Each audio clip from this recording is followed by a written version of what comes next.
Y ahora sí comenzamos. Bueno, cuando usted me diga. Sí. Muy buenas noches a todos aquellos papitos y mamitas que se conectan a través de nuestras distintas plataformas y aquellos que se conectan también a través de América Latina, porque somos parte de la red latinoamericana por los prematuros. Esta noche para mí es muy especial porque tengo una invitada muy importante. Gracias, doctora Carmencita Dávila. Muy buenas noches. Muchísimas gracias por su participación. Primeramente, felicitarla por la loable labor y los 194 años que cumplen como Muchas institución. gracias. Sí, muchísimas gracias, muchísimas gracias.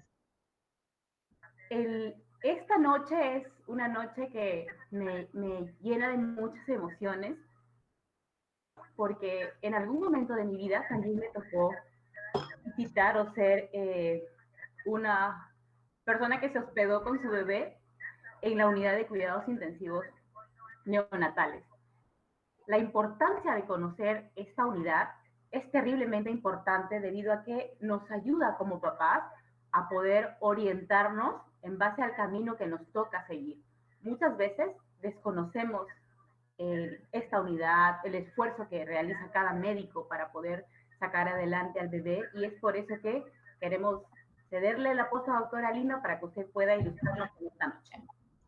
Ok.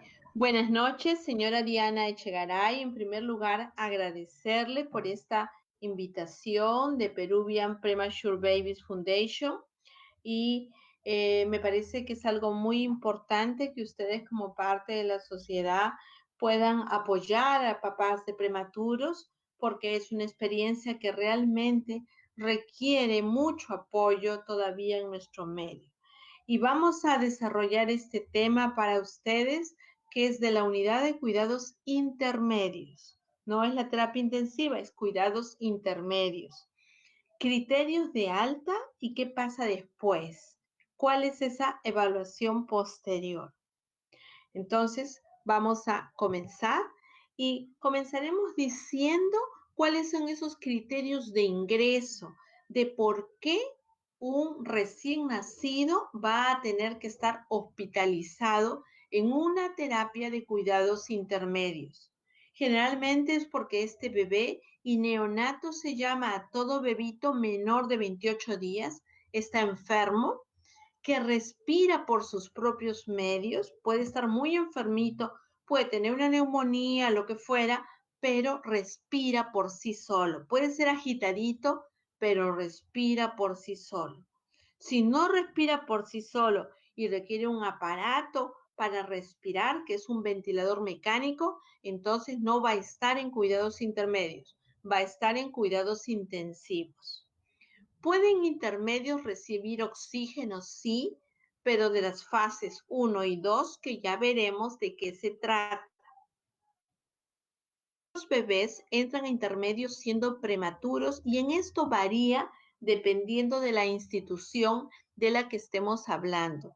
Yo laboro en el Instituto Nacional Materno Perinatal y ahí en el instituto los bebitos van a intermedios cuando hablamos de peso, cuando tienen 1.300 gramos. Si un bebito nace con 500 y pico gramos, 600 gramos, va a la terapia intensiva. Y usualmente esos bebés tan pequeñitos requieren ventilación asistida que se da en la terapia intensiva. Y en la terapia intermedia ya es con 1.300 gramos. Y solo por prematurez se quedan hasta 1.700 gramos. ¿Qué pasa si un bebito nace con 1.200 gramos y no requiere ventilador? No va a entrar a terapia intensiva en nuestro hospital si es que es con 1.300 y pico. Si nace con 1.200, sí entra a terapia intensiva.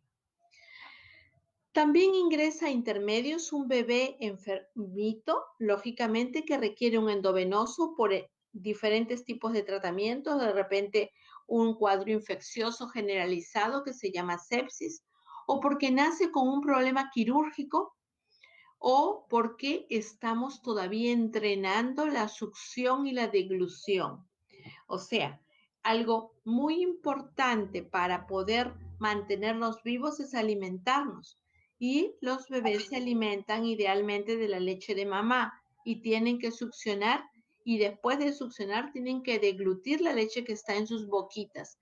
Entonces a veces eso cuesta entrenarse y es una razón de estar en terapia intermedia.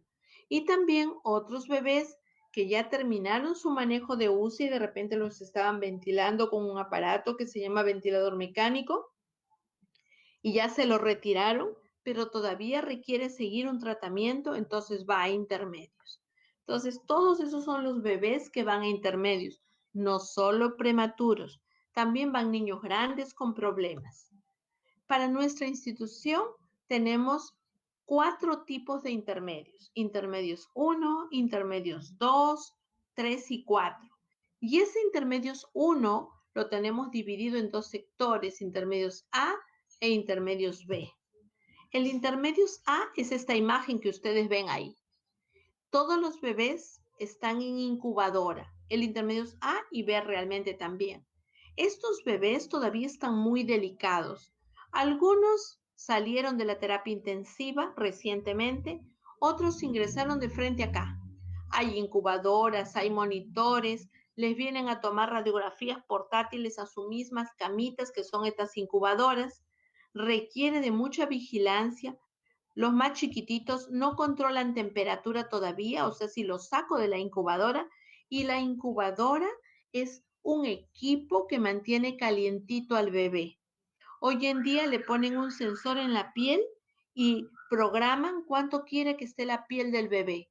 Entonces el equipo se enciende para calentar, así como una estufa que nos ponemos a veces cuando hace mucho frío, pero acá toda la cajita, que es como un cuartito para ese bebé, está calientita a la temperatura que necesita para mantener su cuerpito a 36 grados y medio. Entonces, los bebés entran a una incubadora cuando no controlan solitos su temperatura, de acá se enfría. Otros requieren oxígeno, porque en esta sala damos oxígeno en fase 1 o 2, o requieren endovenoso. Otros están recibiendo nutrición parenteral y muchos tratamientos.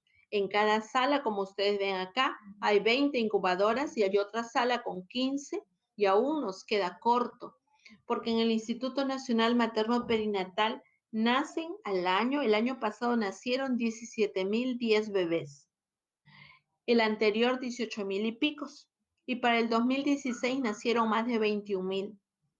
Entonces son muchos bebés y 10% de estos generalmente son prematuros. Algunos entran a terapia intensiva y otros a terapia intermedia. Este es intermedios 2. Cuando un bebé entra a intermedios 2, esta es una salita que alberga 10 de estos bebitos que ustedes lo ven en estas cunetas. Acá ya el niño controla su temperatura. Generalmente los niños bajan de una incubadora a una cuneta cuando superan los 1.500 gramos y ya los vistos, lógicamente, hay que vestirlos, abrigarlos, ponerles su frazadita, pero van a tolerar así abrigaditos. No se van a ir a algo que llamamos hipotermia, o sea, no van a estar helados, ya controlan su temperatura. Entonces, estos niños están en estas cunetas, viene la mamá a hacerle algo que se llama terapia canguro, que es ponerlo dentro de esta fajita, estar piel con la mami, con este gorrito, y pueden pasar horas ahí con su mamá, y si van a requerir todavía alguna, de repente alguna vitamina o algo, vuelven a su cuneta y así. Y así hemos estado todo el tiempo porque era una unidad de puertas abiertas, con cuidado centrado en familia, hasta que nos llegó la pandemia y muchos de los procesos retrocedieron. ¿Por qué están acá estos bebés? Esta es una sala temperada, o sea, toda la sala está un poquito calientita. Acá están esperando ganar de peso. Generalmente estos bebitos ganan en promedio 20 gramos por día. Ya no hay sueros. Se trata de que haya al máximo canguros. Hay cunetas, no hay incubadoras. Y todos están comiendo por la boquita. ¿Qué cosa? La leche de su mamá idealmente. Y se está trabajando la succión porque fueron muy pequeñitos y algunos no succionan bien y les tienen que poner una sonda para darle su leche. Entonces no se van a ir con sonda a casa. Se viene la terapista y le hace sus terapias para que succionen lo más pronto. Y luego tenemos los intermedios 3 y 4, cada uno de 20 camas. Este es un intermedio 4, por ejemplo, todos están cunetas, aquí no hay endovenosos, no, hay endovenosos, pero no hay oxígeno, están recibiendo tratamiento, son chicos por lo general más grandes, superan los 2 kilos, algunos están con tratamiento de fototerapia, que es una lámpara de luz azul o amarilla, cuando el color de la piel se pone muy amarillo por aumento de un pigmento que se llama bilirrubina, así como la canción que dice se me sube la bilirrubina. Bueno, puede ser peligroso en los niños pequeñitos y para eso se pone esta lámpara. Algunos están esperando una referencia, de repente tienen una cardiopatía y van a ir a otro hospital. Algunos están esperando una resonancia, entonces están en estos ambientes de hospitalización. Estas unidades de intermedios requieren equipamiento, requieren incubadora en cantidad suficiente para esos niños que no pueden controlar su temperatura o que hay que vigilarlos estrechamente.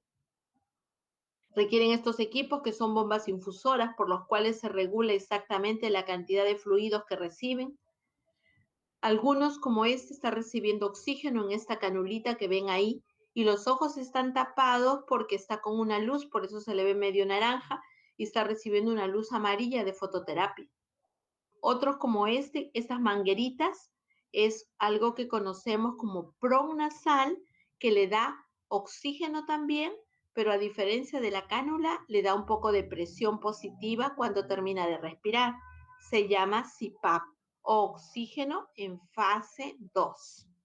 En estos sectores también tienen que haber monitores. Lógico, cuando están en incubadora y más delicaditos como un intermedios 1, tienen monitores todos. Cuando ya estamos en intermedios 2, que está más estable, ya toda la sala tiene un solo monitor. Igual que intermedios 3 o 4. Esta otra imagen que está azulada es porque tiene una lámpara con luz azul que sirve para disminuir los niveles de bilirrubina. Acá hay otro niño que se acaba de agregar, que su cabecita está metida como en un casco y eso se llama casco cefálico y ahí se conecta una manguerita con oxígeno y es una forma de dar oxígeno a través del casco cefálico. Entonces, en la unidad de cuidados intermedios, que esta es otra imagen de nuestra unidad de cuidados intermedios, vamos a hacer uno, pesarlos todos los días porque todavía están delicados, van a recibir todo menor de 1500 gramos hasta que no coma lo suficiente para poder estar alimentándose y ganando peso por lo que come por su boquita, recibe por su vena algo que se llama nutrición parenteral. Para esto se pone un catéter central y por la vena recibe aminoácidos, recibe grasas, recibe proteínas, vitaminas, porque no solamente una destroza o un cloruro como pueden recibir los grandes, porque si yo no le doy nutrientes, cada día el cuerpo vivo gasta. Es como si yo hiciera funcionar un auto y no le pongo gasolina. De algún lado tiene que consumir y entonces va a consumir de su cuerpito pequeñito que nació de repente inmaduro y que le falta crecer, va a entrar en un autoconsumo. Para evitar eso, los nutrientes van por su vena. Otros van a estar recibiendo endovenoso normal, o sea, una vía condestrosa que no es parenteral. Algunos tienen vías centrales que requieren un cuidado diferenciado porque se pueden infectar. Otros están recibiendo oxígeno, otros tienen catéteres centrales en el ombligo. Cuando los niños requieren soluciones muy densas, las llamamos soluciones osmolares, se pasan a través de un catéter que va por una vena umbilical, que es por el ombliguito, durante la primera semana de vida. También en este servicio van a poder dar diferentes medicamentos. Surfactante, que es una sustancia que se produce normalmente, nosotros los adultos lo producimos, pero cuando los niños nacen muy prematuritos puede faltarle y esto afecta su pulmoncito y a veces llegar hasta requerir un ventilador mecánico. Entonces esto se pone de manera artificial. Medicamentos como inotrópicos que sirven para que el corazón lata con fuerza y mantenga la presión arterial. Otros requieren sedantes, antibióticos, algo para los hongos, porque también algunos hacen infecciones por hongos, otros transfusiones. Todas esas medicinas y cosas se dan en estos ambientes de intermedios. Por supuesto que la nutrición enteral también, el método canguro. Unos están recibiendo terapia física, otros está vigilando el control de temperatura y se les está monitorizando estrictamente. Algunos de los procedimientos que ocurren en esta sala, tomas de muestras, por ejemplo, de sus deditos si queremos una glucosa, de su vena, van a ser canalizados para ponerles la vía. Se va a poder hacer punción lumbar, que consiste en entrar con una aguja a su canal raquídeo entre sus vértebras de la columna lumbar para sacar un poco de líquido cefalorraquídeo, porque de repente se sospecha una meningitis o porque ya la tiene y tenemos que ir controlando. A otros lo están canalizando. Muchas veces los papitos nos asustamos, nos horrorizamos, decimos, ¿cómo es que lo han hincado? Y mire, le han hincado la otra manito, qué malos, qué desalmados, pero a veces hay que entender que esto tiene una finalidad y la finalidad de repente es poder tener una vía para poder ingresar antibióticos y controlar una infección que si no lo hacemos, los gérmenes se van a multiplicar y entonces van a acabar con la vida del bebé. Igual que una punción lumbar, a veces necesitamos extraer el líquido cefalorraquídeo y hay papitos que dicen no, porque si le voy a sacar eso se va a ocurrir un daño cerebral. Pero eso no es así, porque nuestro cuerpo produce ese líquido minuto a minuto y día a día y debemos tomar una muestra para analizar no a todos los bebés, no por las puras, solo cuando hay sospecha de un problema en el sistema nervioso central, por ejemplo, meningitis. ¿Y qué pasa si no lo hago? Porque digo, no, yo no autorizo. Y entonces no lo hago. Y si de verdad tiene una meningitis, mi niño puede morir o tener un daño para toda la vida, porque la dosis de medicamentos no las di para que lleguen hasta el cerebro. Otros niños se les va a tomar muestras del talón del piecito, como esto que es el tamizaje neonatal, que consiste en tomar una muestra de talón y recolectarla en este cartoncito, que va al laboratorio y sirve para descartar enfermedades que pueden no dar clínica al nacer. A otros acá le están alumbrando con una lupa porque van a ver el fondo de ojo para ver si su retina está bien. Los niños, sobre todo prematuritos, a partir de la segunda, tercera semana, hay que estar evaluándole el fondo del ojo, viene el oftalmólogo y lo evalúa, porque puede haber una retinopatía de la prematuridad y si no estamos vigilantes puede hasta quedarse cieguito. Pero si lo diagnostico a tiempo, le puedo hacer un tratamiento y se queda completamente normal. Entonces, a estos bebés en la terapia intermedia los van a evaluar muchas veces muchas personas. Quien comanda el tratamiento va a ser el médico neonatólogo o pediatra, lo que tenga la institución donde está el bebé, porque realmente nuestro país necesita mucho más neonatólogos de los que tiene. Enfermeras, idealmente especialistas en neonatología, terapistas, porque algunos necesitan estimular la succión, terapia física, etcétera, nutricionistas que vigile cómo está la alimentación, personal técnico que cambie los pañales, que limpie la incubadora, la cuneta, que vaya por la orden, que vaya a avisar que necesita una placa. Entonces, si no estuvieran, cada uno es un eslabón de una cadena. Si falta uno, la cadena se rompe y no hace la función. Y también van a haber especialidades que van a venir en diferentes frecuencias dependiendo del tema del niño. Todo prematuro, por ejemplo, es muy vigilado por neurología.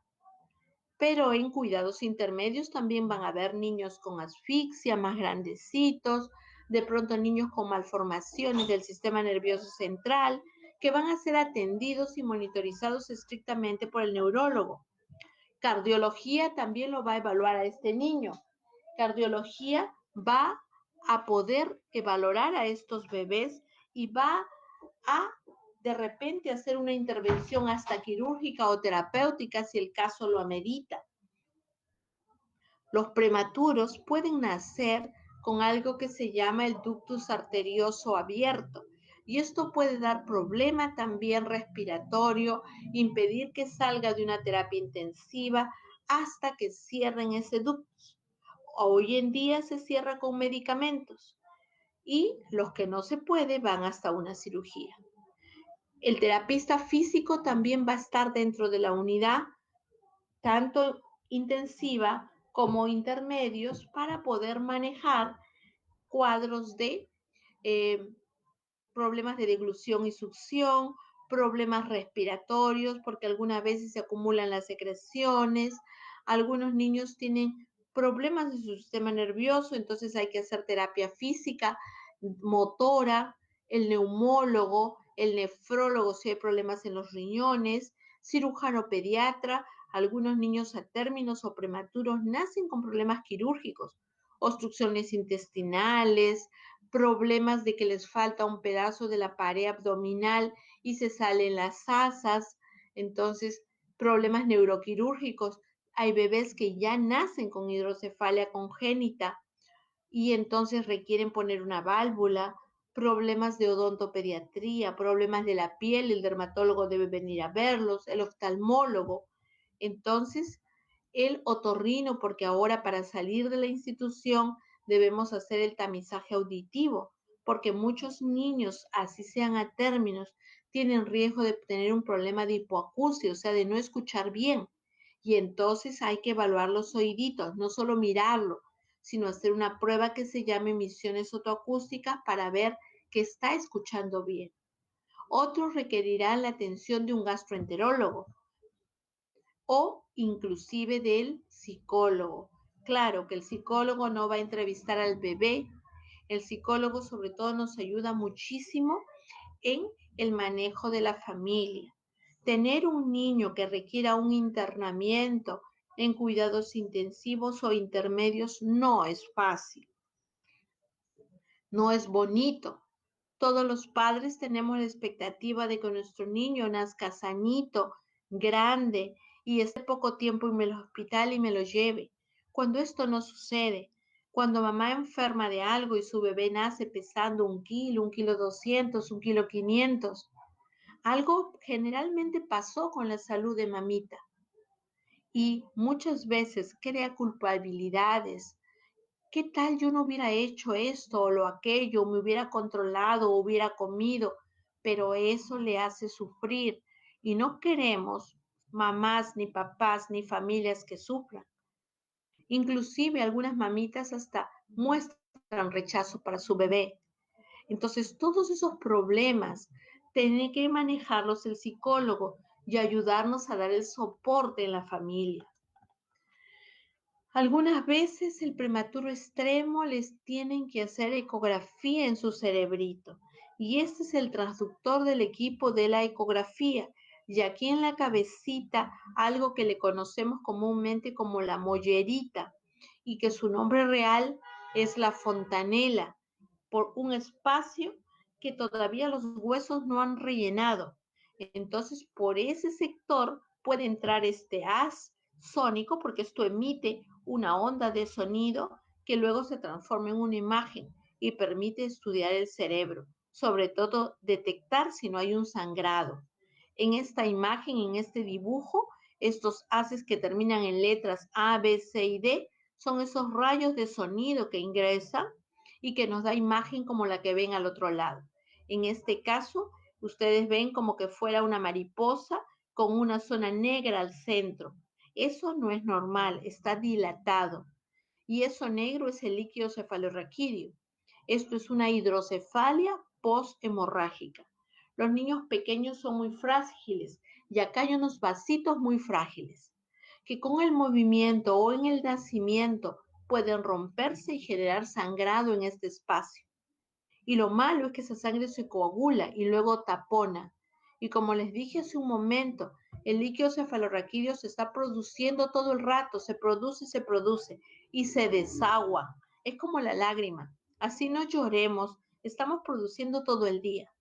Y tiene un desagüe, igual esto. Y si el desagüe se atora porque hay un coágulo, entonces como se sigue produciendo, se comienza a dilatar y se forma una hidrocefalia. En este corte coronal de este esquema del cerebro vemos, estos son los ventrículos o los espacios por donde transcurre el líquido. Si se atora acá como les muestro que está atorado, el líquido se sigue produciendo y dilata, dilata, dilata, comprime el cerebro. Eso se llama hidrocefalia y le ponen una valvulita.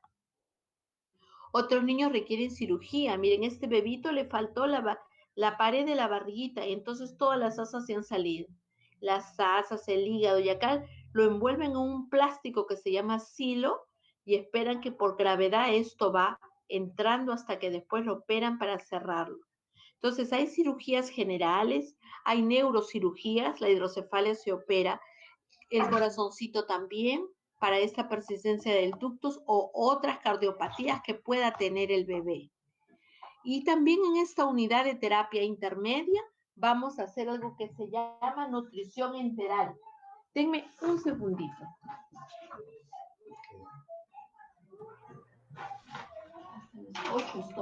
Importante eso. Entonces, aquí miren ustedes, estos son prematuritos pequeños que está haciéndose algo que se llama estimulación de la succión. Entonces vemos que hay una persona acá con un guante, con el dedito dentro de la boca del bebé, porque estimula. Este es un prematurito que todavía es inmaduro en estas funciones.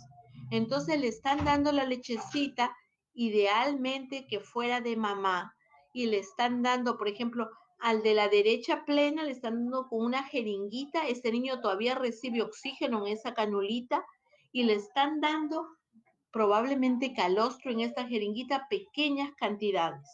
Otro está tomando en vasito, que sería lo ideal.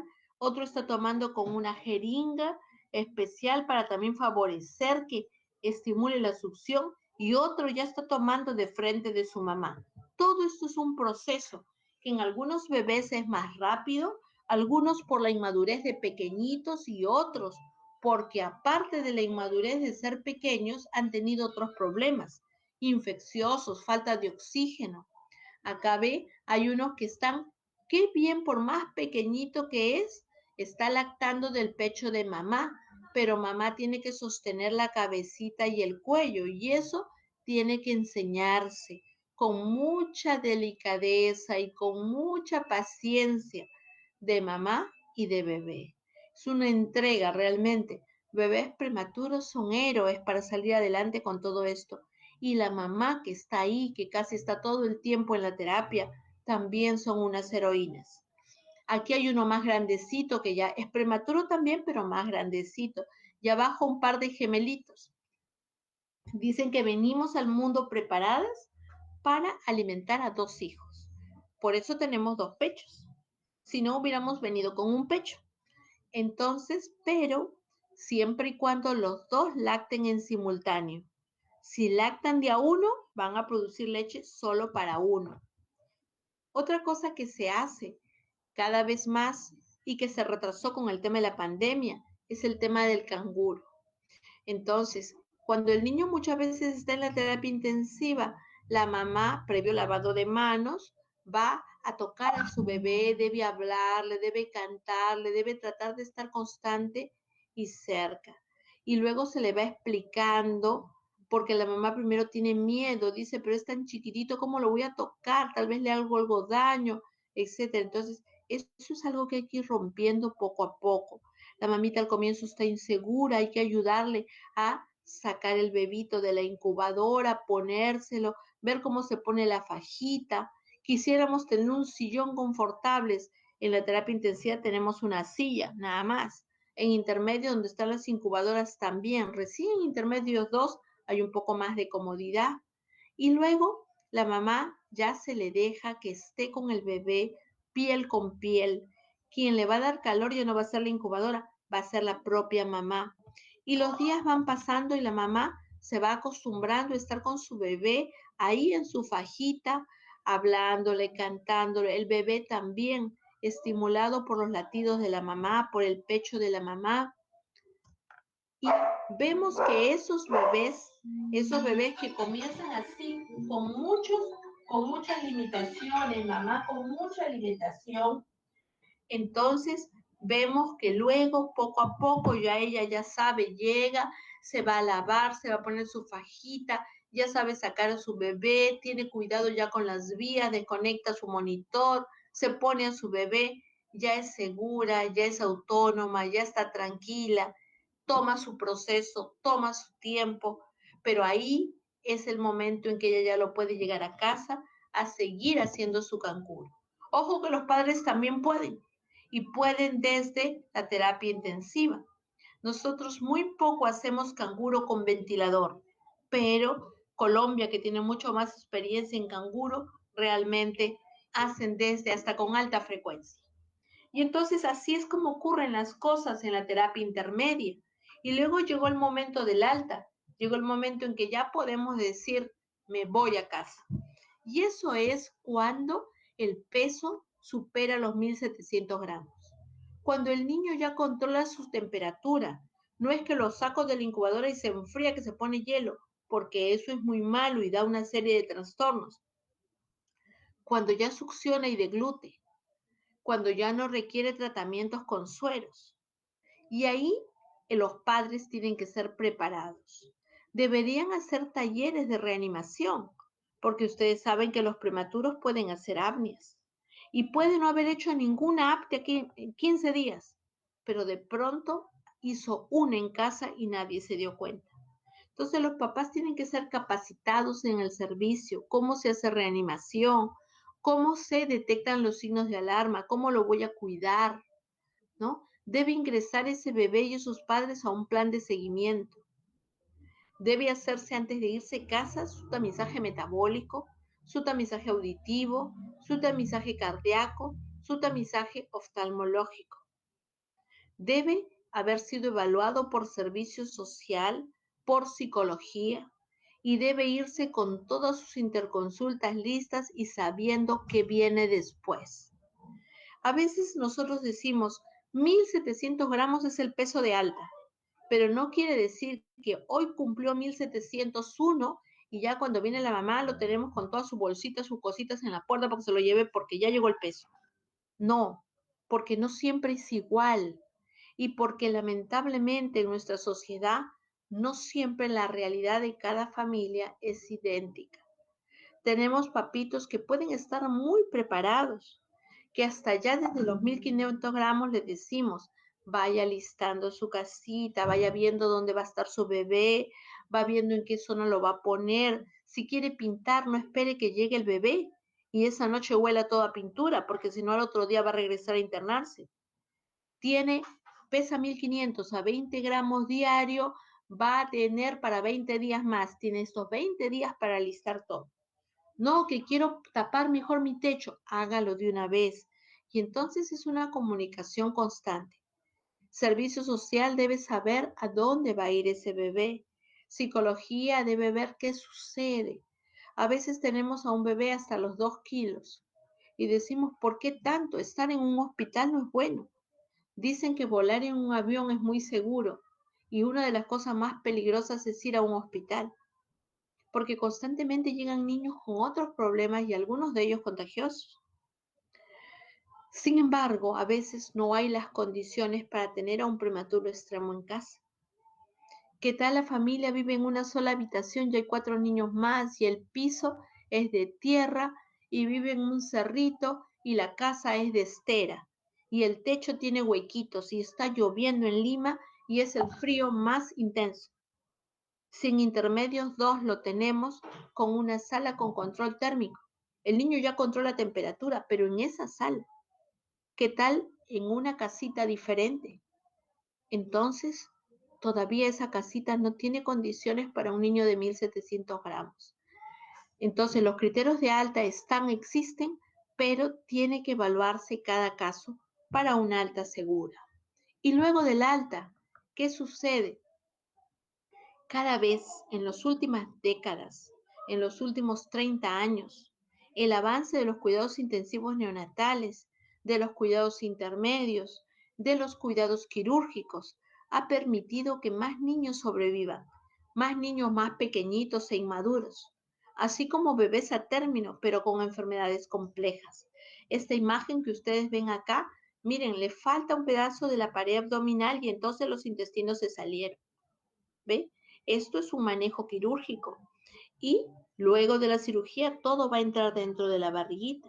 El otro es un bebito prematuro que está recibiendo, tiene un tubo acá en la boquita. Eso está conectado a un ventilador mecánico. Este bebé no respira solo, el equipo respira por él. Y tiene un bracito así lleno de moretones porque era un bebito que nació podálico, pero había hecho prolaxo de brazo. O sea, el brazo antes de nacer ya se había salido del canal vaginal de la mamita. Por eso se pone de ese color. Entonces, debemos tener un modelo de eso que me ponía la señora Diana y me decía, vamos a hablar de la evaluación posterior. A eso le conocemos como seguimiento del niño de alto riesgo. Y hay todo un modelo de esto. Entonces, hablamos de una atención centrada en el usuario, una atención integrada e integral, que cada vez tiene mejor financiamiento, por lo menos el Ministerio de Salud, que tiene una serie de componentes, instrumentos, que requiere políticas para poder tener una mamá como esta señora con esta bebé que nació con 570 gramos. Entonces, este seguimiento es un eje para la atención del niño de alto riesgo y requiere reunir una serie de multidisciplinas, porque ahí le va a tener que seguir el neurólogo. Si ya sabíamos que desde su nacimiento, a los pocos días demostramos que tenía una hemorragia intraventricular, o de repente era ese niño de la imagen de los intestinos afuera, requiere un seguimiento por el cirujano. O los ojitos son seguidos hasta que completan toda su maduración. O por ser un prematuro extremo, falta algo de la motilidad motora y requiere seguir con terapias de rehabilitación o de endocrinología. Entonces, muchas disciplinas, así como dentro de la hospitalización, lo veían, cuando sale no es que terminó y nos vamos a casa como que fuera un niño a término. Un niño hospitalizado generalmente de repente no requiere todititas estas evaluaciones, pero a más chiquito requiere más controles. Entonces, la atención integral reúne lo que es la parte biológica, la parte del tratamiento médico propiamente, y tiene que tener un enfoque social, aún afuera. Y ahí fallamos bastante como país. Fallamos porque realmente damos la atención cuando la mamá llega y cómo llega y las que no llegan. Nace un niño que nació con 1 kilo y recibió todas las atenciones, estuvo en el ventilador, salió de sus problemas, se fue intermedio, lo ven los 15 especialistas, cada quien para su cabeza hace su enfoque, las cosas van a ser así, allá. Y cuando le da de alta, la mandan con un libro de interconsultas y con una cartilla grandota. Señora, su niño tuvo A, B hasta la Z. Y ahora usted va a venir para el martes para la consulta, el miércoles para cuál, el otro para tal día. Y oye, la señora no tiene el pasaje ni para venir el primer día. Y ahora en pandemia no tiene ni cómo llegar. Entonces, esa parte social, si internamente se maneja parcialmente, cuando el niño externa, tenemos mucha deficiencia. La parte de comunidad, que tanto su comunidad sabe que en esa casita humilde hay un prematuro extremo que todos tendrían que apoyar. Ese enfoque todavía no hay. A veces es el enfoque familiar. Y ahí muchas veces, y más ahora en pandemia, decimos, con la justa la mamá pasa, y esto sí pasa. Entonces, todo el resto de la familia no sabe cómo manejar a ese prematurito. ¿Y qué pasa con los aspectos psicológicos de la misma mamá y papá? ¿Cómo se afectan de la manera individual y de la manera colectiva? Todo esto debería contemplarse en una atención integral que debe dar lugar a un programa de seguimiento y atención integrada de este niño de alto riesgo, que tiene muchos componentes, desde la gestión, de ser una estructura horizontal. Lo que yo voy a compartir es el modelo de atención integrada de nuestra institución, que tiene toda una gerencia estratégica, tiene los documentos de las normativas, etcétera, que luego tienes identificados sus beneficiarios, que son estos niños de alto riesgo. Nosotros no seguimos a todos los niños que nacen en el hospital, porque requeriríamos de todo un panel de consultorios, porque nacen en el hospital el año pasado, como les comenté, 17,000 niños. Si yo le dijera a los 17,000 tienen que venir a sus controles al hospital, tendría que tener un pool como de 15 consultorios. Entonces no podemos, no tenemos el recurso humano. Además, cercano a casa de pronto hay un puesto de salud con un médico general que va a hacer el seguimiento de ese niño a término, que lacta bien, que succiona bien, que puede solo.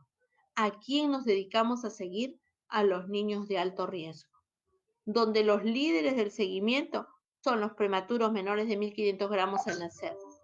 Y en la población beneficiaria directa es el paciente, pero la indirecta es la familia de estos niños de alto riesgo. Acá, este bebito es Alonso, o luego lo van a ver más grande. Es un bebito que nació con 500 y pico gramos y pasó todo el libro de neonatología.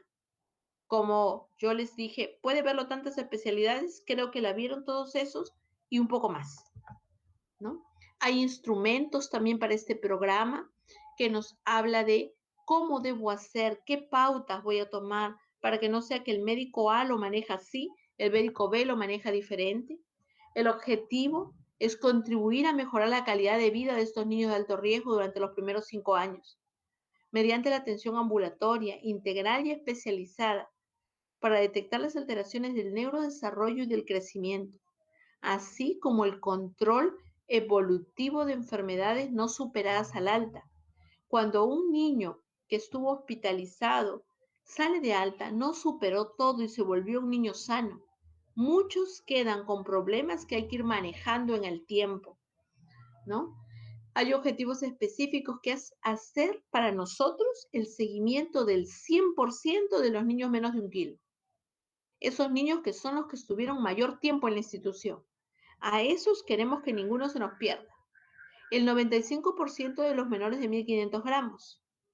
El 90% de otros niños de alto riesgo, porque hay los asfixiados, los que le hicieron recambio sanguíneo. Educar a los papás y hacer un programa informático. Entonces, nos tocó definir la población porque no podíamos seguir a los 17,000.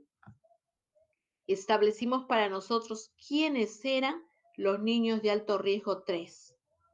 Y estos niños eran los menores de 1.500 gramos o menor de 32 semanas al nacer, que es la mayoría de los que forman parte de este programa. Los diagnosticados con encefalopatía neonatal, que es un daño neurológico generalmente por la falta de oxígeno. Los que tuvieron ventilación mecánica asistida por lo menos más de 72 horas, porque sabemos que este tipo de tratamiento, si bien es cierto que salga a la vida del bebé, puede lesionar el pulmón por muchos años.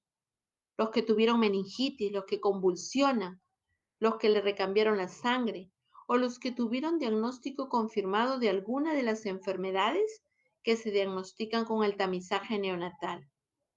Síndromes genéticos como síndrome de Down, por ejemplo, que es el más conocido. Los hijos o los niñitos que cursaron con sífilis congénita o que son hijitos de mamás con HIV o hepatitis B. Los posoperados, todos los que se operaron en la institución son seguidos por malformaciones. Hay niñitos que nacen sin tener su anito, entonces no pueden hacer popó. O el intestino a diferentes porciones puede estar cerrado, eso se llama atresia. O con malformación del pulmón, o que le falta un poco del diafragma y el intestino se le sube al lugar donde está el pulmón. Y así hay muchas razones y nosotros seguimos a los niños solo hasta los 5 años. Después de los 5 años, si requiere mayor seguimiento, entonces ya se van a otra institución. Y esta es nuestra área de seguimiento de niño de alto riesgo. Esta es la parte externa del seguimiento. Y hay un seguimiento multidisciplinario, liderado por neonatología y pediatría, pero donde hay neurología, cardiología, endocrinología, nutrición, psicología, odontología, genética, rayos X, hay enfermera de seguimiento, asistente social, personal administrativo, terapia física. Todo es un engranaje. Si algo falta, ya no es completo y no habría un buen seguimiento. Y estas son las zonas los consultorios donde se hacen las atenciones a los niños de acuerdo a lo que necesitan. Esta es una resolución directoral que aprueba toda esa normativa del programa de seguimiento de los niños de alto riesgo. Acá está parte del equipo. Doctor Paucar, que ahora es jefe de departamento de neonatología, era el jefe de consultorio hasta hace poquitos meses. Y mucho del personal, ¿no? Este es el nacimiento de consultorio, que hace todo el trabajo para que estos niños que nacieron tan chiquititos o con serios problemas puedan seguir saliendo adelante en sus vidas. Y existe un cronograma. La señora Diana me decía, ¿va usted a explicar qué pasa después? ¿Cómo son las evaluaciones? Entonces, las evaluaciones o el cronograma de seguimiento depende cómo estuvo el bebé, qué le pasó al bebé. ¿Será diferente un prematuro de 600 gramos que un prematuro? Sí, pero de repente de 36 semanas, o sea, de 2,5 kilos. De repente ese niño de 2,5 kilos está hospitalizado 4 días. Y sus problemas son muy diferentes al niño que pesó 540 gramos y estuvo hospitalizado 3 meses. Entonces, el seguimiento estricto de este cronograma es para los que nacieron pesando menos de 1.500 gramos, que son los prematuros que forman parte del niño de alto riesgo 3. Y hay todo un cronograma. O sea, se sabe que el neurólogo le va a ver cuando tenga 40 semanas corregidas, cuando tenga 3 meses, 6 meses, 9 meses, 12 meses, 18 meses, 24. Entonces son hitos hasta los 5 años que nos toca la evaluación por el neurólogo. Puede ser más, porque de repente el neurólogo le cita a la semana, pero no puede ser menos. El oftalmólogo también tiene sus puntos de evaluación, el otorrino para chequear cómo está el oído, la parte de rehabilitación, que primero son salpicadas y después del año son casi trimestrales, ¿no? El psicólogo. Es muy difícil afrontar todo esto. La mayoría de papás requieren un apoyo psicológico adicional. La odontopediatra, primero son como que el conocimiento del caso, pero luego del niño, luego de los 9 meses, ya es muy constante. La evaluación nutricional. Entonces, hay todo un cronograma que marca este seguimiento que está normado y sabemos qué cosa le toca en cada punto. Y hay cartilla de seguimiento para estos niños, donde está la ficha de la historia, que marca en resumen todo lo que le pasó en su vida. Cuánto tiempo estuvo en ventilación, con qué hemoglobina salió, qué enfermedades tuvo, etcétera, etcétera. Y luego tenemos ya los seguimientos posegreso de estos niños con el cronograma, con la evaluación oftalmológica, auditiva, neurológica, nutricional y pediátrica para que cada quien, en resumen, cuando le toca verlo después de un buen tiempo, pueda tener un enfoque en una sola imagen y no estar leyendo hoja por hoja una historia que son como que Biblias de grandes y entonces nadie la lee y no se entera, que ya nos ha pasado. Nosotros, como nos dijo la señora Diana, es una institución antigua, es una institución de 194 años. Hoy justo es nuestro aniversario. Entonces, no es que siempre hubo seguimiento, por supuesto, pero pasamos por diferentes modalidades, desde solo un consultorio donde se atiende lo que viene y lo que no viene, qué pena, o lo que se deja abierto para que el médico A examina ABC, pero el médico B de repente examina solo A. Y entonces ahí hay muchas diferencias y hemos ido cambiando en los modelos de atención y este último modelo ya está institucionalizado en los últimos 3 años con la evaluación así de multidisciplinaria. Acá está el oftalmólogo. Este oftalmólogo, los prematuros son seguidos por mucho tiempo. No solo son las evaluaciones cuando está hospitalizado del fondo de ojo, porque luego tiene mayor riesgo de hacer estrabismo, de hacer problemas de refracción como miopías. Entonces la evaluación tiene que ser constante para que el problema pueda estar resuelto antes de la etapa escolar.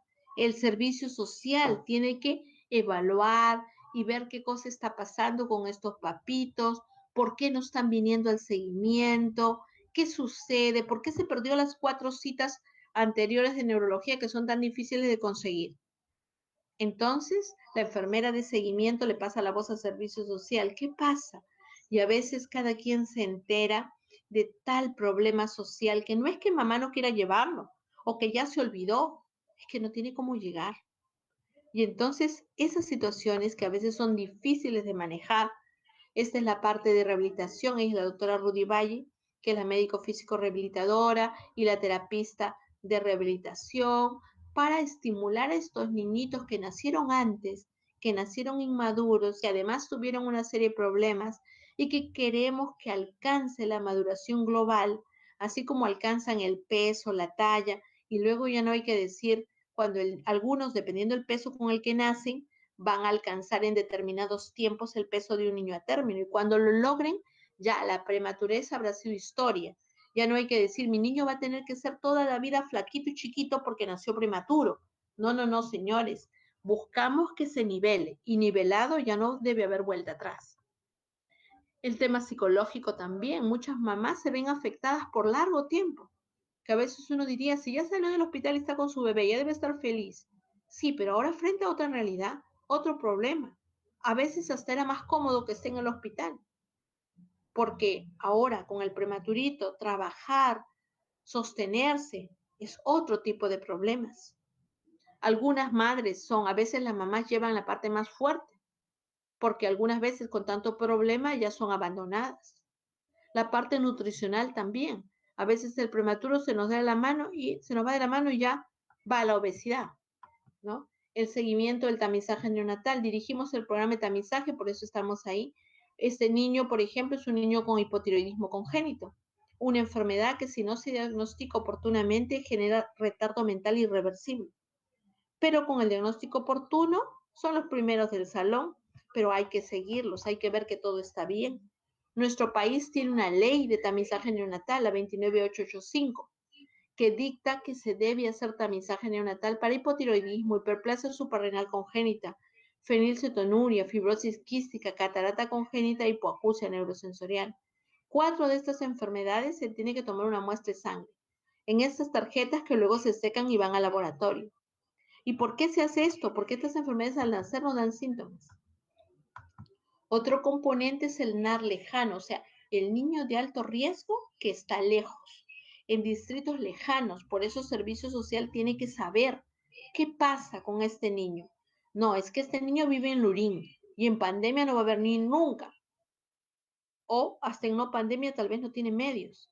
Y nosotros le hemos hecho un programa que prácticamente va a seguir viviendo en el hospital porque tiene que visitar todos los especialistas. Entonces, ¿qué cosa es lo que ocurre en ese caso?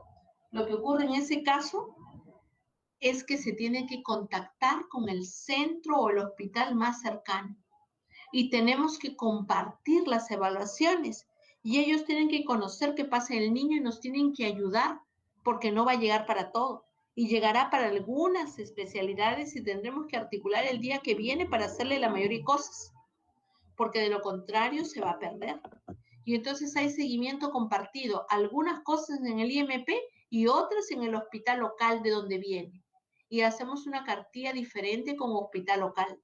Pero alguien de ese hospital nos lo tiene que tomar a ese bebé, lo tiene que acoger, tiene que liderar el seguimiento para que no se pierda. También hay componente de NAR regional. Nosotros recibimos muchos pacientes que las mamitas son referidas a través del seguro integral porque viven de repente en Puno, de repente en la selva, y porque la mamá se enfermó y tiene un problema muy serio, preeclampsia, síndrome HELP, que es el punto más grave de la enfermedad de la preeclampsia, la refieren al instituto, pero ella no es de acá. Al comienzo de la pandemia tuvimos unos trillizos prematuritos y la mamá era de Pucallpa, ¿no? Entonces, luego van a tener que ir a su lugar. Entonces hay que establecer con algún hospital de allá y ahora, gracias a Dios, tenemos lo de la telemedicina y tenemos comunicación con 12 regiones para poder hacer el seguimiento con ellos compartidos. Aquí estamos con 2 ejemplos de la prematurez. Milagritos, ella es Milagros, es una joven de 25 años que pesó 580 gramos al nacer. Nació en el año 1995, cuando no había todo el avance que hoy hay en la neonatología. Hoy en día, nuestra terapia intensiva tiene 30 camas y tenemos 25 ventiladores. Para aquel entonces había un ventilador. Y no había menos niños, también había un montón. Y la mayoría de 580 se morían. Pero ella no. Es una niña una joven ya adulta que trabaja, estudió una profesión técnica, no por discapacidad, sino por la economía de nuestro país y de ella y de su familia. Y en el 2007 nació Alonso, que es el bebito que les mostré y les dije que hizo todo el libro de neonatología. Y entonces, pero de otra realidad, de otra economía, muy estimulado, con muchas terapias, y hace una escuela de niños completamente normal, con todas sus facultades. Entonces, esos son los ejemplos que nosotros queremos de vida, ¿no? Entonces, necesitamos componentes de capacitación, de sensibilización, para poder manejar de manera conjunta a todos los bebés de alto riesgo, capacitar constantemente al personal, hacer de talleres de capacitación también a los padres, ¿no? Antes de la pandemia manejábamos lo que era escuela de padres. Ahora con pandemia todo se ha retrocedido un montón, ¿no? Sensibilizar a la sociedad, a los gestores. Ya falta poco para el día del prematuro. Y todas estas cosas que mueven comunidad hace voltear los ojos para decir, oye, hay una realidad que muchas veces cada padre lo maneja solo y cada familia lo maneja solo. Algunos pueden más, otros tienen más ayuda, más economía, pero requerimos de un sistema que pueda apoyar a aquellos que no tienen una forma propia de poder financiarse, ¿no? Estos programas deben tener componentes de monitoreo y supervisión. No existe todavía un registro de prematuros nacional. Las historias electrónicas ya está, por ejemplo, en el salud, en algunos puntos del Ministerio de Salud, pero no es nacional, porque lo ideal es que el médico que atiende a este niño pueda acceder a todo lo que el paciente realmente tuvo y lo pueda manejar mejor. Debemos monitorizar y supervisar desde un nivel central o desde una institución responsable de los prematuros. Deberíamos tener apoyo social dependiendo de los recursos de cada familia, indicadores de monitoreo de un programa, retroalimentar con los lugares de origen, ¿no? Un avance que se dio en este año, justo antes de la pandemia, es que por fin, o sea, la mayoría del Ministerio de Salud está financiado por algo que sabemos que se llama el Seguro Integral de Salud. Y ese Seguro Integral de Salud financia algunas atenciones, financia al niño de UCI, financia al niño de intermedios, que es el niño con complicaciones, pero no financiaba el seguimiento. Y el seguimiento es algo que genera mucho costo. Entonces no lo financiaba. Ahora ya hay todo un programa de financiamiento que depende de algo que se llama articulado nutricional. Cuando está en la parte neonatal, está dentro del materno neonatal, que es un programa que tiene presupuesto. Y que cuando ya sale de alta, entra al programa de articulado nutricional. Pero aún no cobertura los pasajes de la mamá para poder venir al centro, ¿no? O sea, cobertura el estudio. Si requiere hacerse una tomografía de control, ya ahora le cobertura aunque esté de alta. Pero no cobertura cómo la mamá llega y no todas pueden llegar realmente. Entonces nos falta hacer una implementación nacional del seguimiento del niño de alto riesgo. Requerimos más abogacías, más normas para poder tener un mejor financiamiento. Difusión, sensibilizar, capacitarnos, más terapia, más rehabilitación. Las citas son muy largas, aún en el hospital, y esos niños necesitan terapias constantes, equipos multidisciplinarios completos, insumos, medicamentos, vigilancia del tamizaje, vigilar que se recupere, ¿no? Esto es parte del equipo, aquí estamos, ¿no? Está el psicólogo, la asistente social, la enfermera de seguimiento, la enfermera de lactancia, porque muchas veces hay que hacer relactancia. El bebito estuvo hospitalizado 2 meses y la mamá se le fue la leche. Y sabemos que lo mejor es la lactancia materna, pero hay que trabajar la relactancia, que no es imposible, pero requiere trabajo. Y todos los años, bueno, hasta el año pasado, nos tocaba hacer la fiesta del niño prematuro.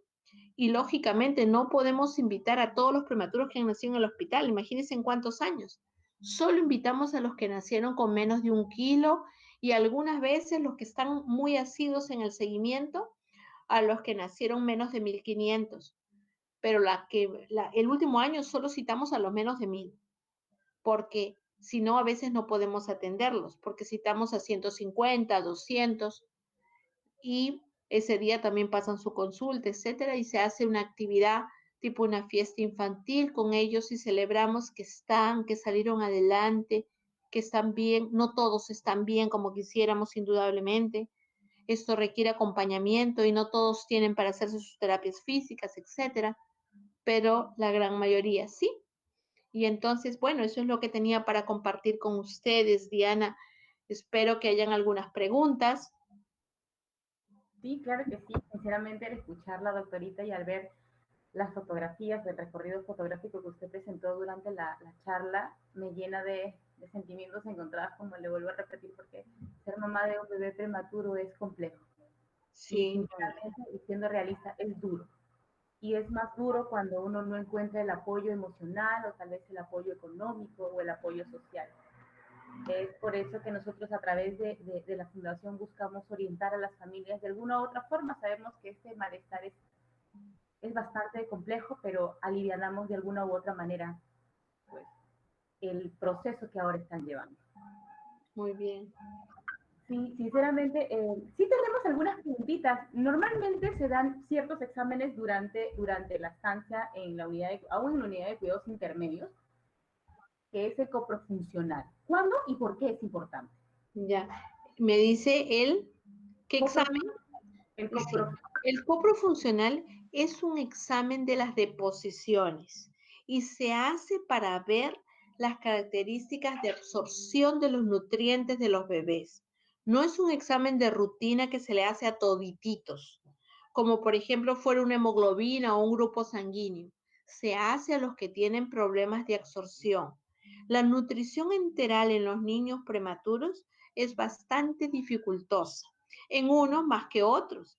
Unos comenzamos a darle, sobre todo cuando es leche materna, es mejor tolerada, les va bien, el intestino va madurando y vamos para adelante. A veces cuando eso no es factible y se utilizan fórmulas, tenemos más problemas. Generalmente se pide cuando el médico sospecha que hay un problema de trastorno de mala absorción. Puede haber un ejemplo muy conocido en el medio de mala absorción es la intolerancia a la lactosa. Pero así como hay ese, hay problema con las proteínas, hay problema con las grasas. Entonces, un coprológico funcional me va a decir qué tanto se absorben los nutrientes. Y eso va a permitir orientar la dieta, que no quiere decir que ya para toda su vida se va a quedar así, sino ahorita, mientras está hospitalizado, o ese examen también a veces se hace cuando ya está en casa. El niño más grandecito, el niño que comienza teniendo un poco de diarrea y que es muy constante, come y hace diarrea. Y entonces, ¿qué pasa? Que no está absorbiendo bien, para que por un tiempo determinado le quite eso que no absorbe y no esté con tanta diarrea. Muy Qué bien. interesante, sí, sí, sí. Durante el tiempo que estuvo mi bebé también en la UCI, mi bebé tuvo compañeritos de aula, por así decirlo muy coloquialmente, que llegaban a la unidad de cuidados intermedios y por N circunstancias que desconocemos nosotros, pues, ¿no? como mamás de los pacientes, regresaban a la unidad de cuidados intensivos. ¿Cuándo y por qué? Muchas mamás se preguntan, mi bebé estuvo en intermedios y ahora regresó a la unidad de cuidados intensivos. ¿Esto se debe a qué? ¿Qué puntos evalúan los médicos como para decir, mira, tú estás en intermedios, pero tristemente te tocó retroceder para tomar impulso, pero regresas a la UCI? Claro. En la terapia intensiva, la vigilancia va a ser más estricta y los criterios van a variar dependiendo de las instituciones. Para muchas instituciones, un niño de 1,300 no sale de la terapia intensiva, salen más grandecitos. Para nuestra institución salen con 1,300. Y el regreso es porque requiere una atención de cuidado crítico. Ejemplo, el niño salió porque ya estaba respirando bien y salió de un ventilador. Y de pronto está 2, 3 días en intermedios, tal vez con un CPAP, que es una forma de dar oxígeno, con un pronaxal, y resulta que el niño deja de respirar, hace lo que llamamos apneas. Una apnea, 2 apneas, 3 apneas y lo tienen que volver a intubar y ponerlo en el ventilador. Entonces no se ventila en intermedios, tiene que ir a terapia intensiva. O de pronto el niño iba bien y de pronto comienza a vomitar, se vuelve hipoactivo, quiere decir que de lo que se despertaba y se movía, ahora está todo quieto, decaído. Le hacen sus análisis y encuentran otra vez una infección generalizada. Entonces ese niño se puso crítico, va a requerir una serie de medicamentos y requiere más observación. Vuelve a la terapia intensiva. Y algo que a veces hay que entender es que estos procesos se dan en la madurez del niño. A veces no hay que deprimirnos y decir, uy, entonces ahora ya no va a salir, ahora se puede morir. Y entonces comenzamos a llorar y a sufrir. Y luego pasa otra semana y otra vuelta está en intermedios. O sea, a veces lo que yo les digo, lo que nosotros tenemos que hacer es orar. No importa la religión o el credo que tengamos, ponerle fe y orar y dejarlo en manos de Dios. ¿Por qué? Porque a veces suceden así las cosas, no porque en intermedios no lo cuidaron o porque en intermedios, a veces el ser humano siempre busca un culpable.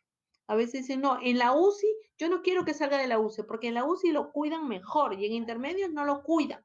Y por eso va a regresar. Entonces, eso, eso que puede en algún punto ser real, porque tampoco vamos a decir que todo es perfecto en el mundo. No, no, no, es verdad, pues a veces puede ser real. También en la UCI puede un día no cuidarse bien, ¿no? Entonces, pero, no es solo por eso. A veces es por cómo evoluciona el niño por su propia naturaleza o sus propios problemas intrínsecos que ya traía, o cómo está su cerebro. De repente tiene una hemorragia intraventricular 4 y su cerebro es muy lábil y de pronto en un momento ya no respira, en un momento hace un trastorno, ¿no? Sí, eso es bastante cierto. Cuando uno llega a la unidad de cuidados intermedios, tiene ciertas libertades con el bebé, ¿no? Ya lo puede cargar, le cambia el pañal, eh, pesa el pañal también, porque es importante medir este tipo de situaciones. Pero también entra el papá. Y no es que le esté echando la culpa a los papás, pero a veces los papás son un poco más relajados que las mamás, ¿no? Y a veces las mamás le dicen, lávate las manos, no uses el celular. Sin embargo, los papás esperan que la enfermera se dé la vuelta y capturen una fotografía. Y esto se resalta mucho, ¿no? Que tengan mucho cuidado.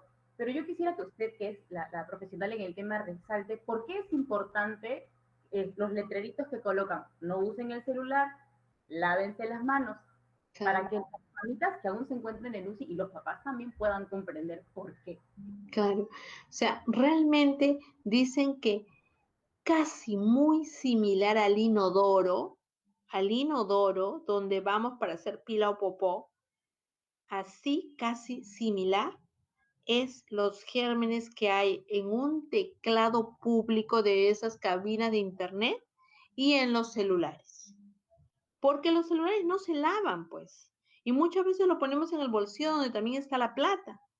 Y también a veces vamos al baño y para que no se vaya a caer el water lo ponemos atrás del inodoro. Y entonces ahí se pegaron los gérmenes. Y el prematuro o el niño hospitalizado es un niño que tiene sus defensas o inmaduras porque todavía no las tiene bien puestas o bajas porque ha tenido problemas infecciosos que atender. Y si yo le traigo un germen y se lo siembro, se va a supermultiplicar rapidito.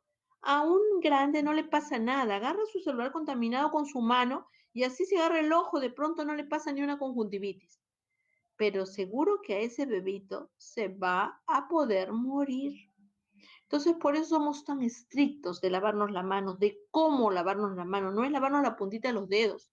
En la mayoría de los lavados, de los caños que tenemos, lavatorios con sus caños que tenemos en las unidades, hay un letrero que explica cómo se lava las manos. Entonces, hay que seguir esos pasos, porque la mano que va a tocar al bebé, que la tiene que tocar, porque el bebé necesita que le toque, que le hable, que le cante su madre, su padre, necesitamos el contacto.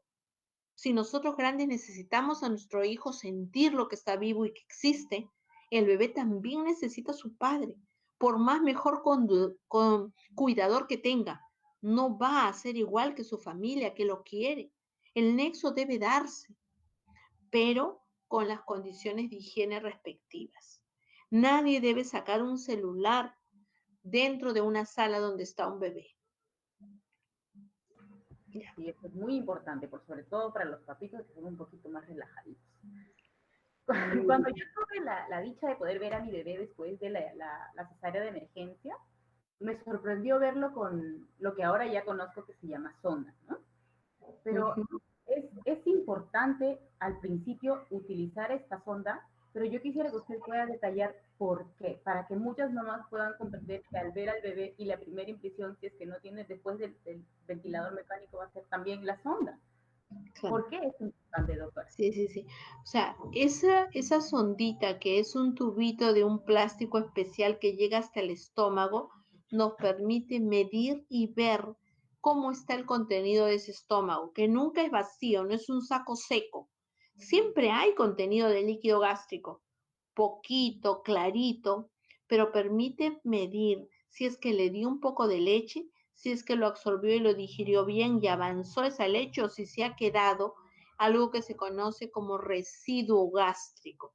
Si tiene mucho ya no puedo alimentarlo. Entonces sirve para monitorizar cómo está esa tolerancia de la leche que toma, por un lado. Por otro lado, también sirve para administrarle su nutrición, su lechecita, porque si es muy pequeñito, menos de 1500 gramos, lo más probable es que no pueda lactar de manera directa y no pueda deglutir. Entonces, si yo no tuviera la sonda colocada, no lo podría alimentar. Entonces nos sirve de dos cosas, cómo alimentarlo, como poder hacer diagnóstico de cómo está, y por eso es necesaria que esté. Sí, muchas veces las mamás que somos primerizas en la prematuridad desconocemos del tema. Es por eso que es importante relevar este tipo de temas, porque así orientamos a las mamitas, que somos aquellas que estamos siempre deambulando en el pasadizo de la unidad.